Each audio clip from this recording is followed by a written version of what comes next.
Here with Russ Gray, Main Street Capitalist and Raising Capitalists, the project. Russ, tell us a little bit about your portfolio theory. When you talk with investors, how do you want them to understand their portfolio? Yeah, so, it's no secret. In 2008, I was in the mortgage business. I had a bunch of leveraged real estate. I divided my portfolio up with, I have income producing businesses, which are cash flowing real well. I was excited about that. And then I had a bunch of really highly leveraged real estate to try to maximize the equity growth, very little capital involved, right? Just use leverage. What happened is when the credit markets imploded, it took away my mortgage business and my income, and it took away all my equity. I didn't have adequate cash flow to fund the portfolio, and I lost everything, right?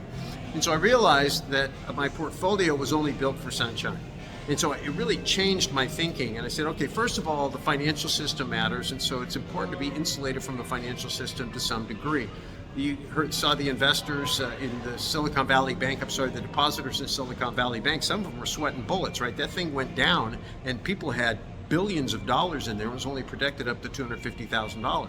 Fortunately, the FDIC and the Treasury stepped in and said, hey, we're going to insure everybody so we don't trigger this massive bank run. But that's a very dangerous situation to be in. So I think a lot of people don't realize their exposure to counterparty risk in the banking system, their exposure to currency risk with the US dollar. So I think number one, you want to make sure that in your portfolio you have some insulation from counterparty risk in the financial system by being in things like precious metals, Bitcoin, things that are outside the system and outside the currency. I think the other thing is understanding what the definition of wealth is. Some people think it's equity. The problem is most equity in stocks and in real estate is based on air. It's based on comparisons of other properties that haven't actually sold or other stocks that haven't actually sold. If Apple Computer has, 100 million shares outstanding, some guy sells 1,000 shares, whatever price that share sold for is what the market deems all 100 million shares are worth. But in the real world, if they go to sell, like Warren Buffett just sold like half his Apple holding, that puts a lot of downward pressure. The air comes out of the jump house. If you compare that to real estate, for example, or a cash flowing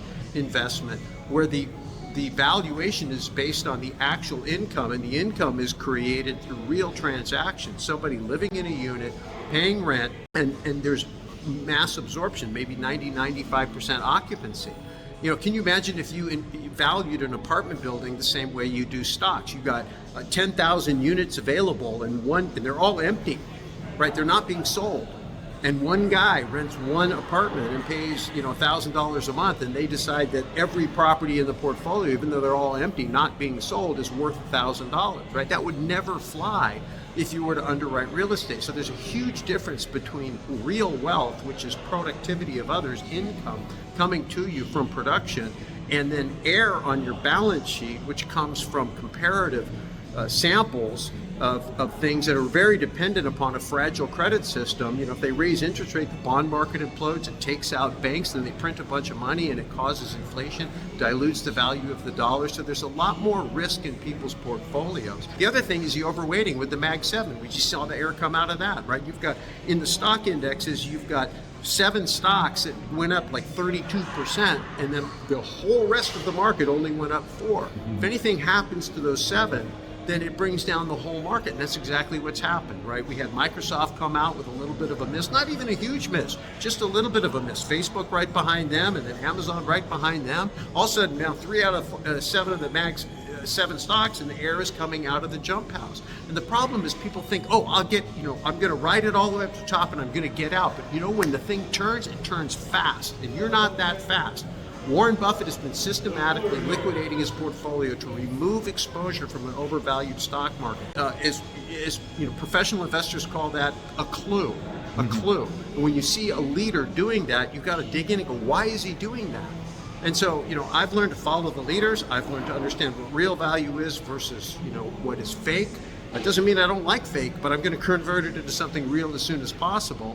And then the other thing is just understanding what the risks are. And professional financial people in the mainstream aren't going to talk about counterparty risk, and they're not going to talk about this air because that's their bread and butter. So there's a big difference between being a Main Street investor and being a Wall Street investor. Main Street Capitalist.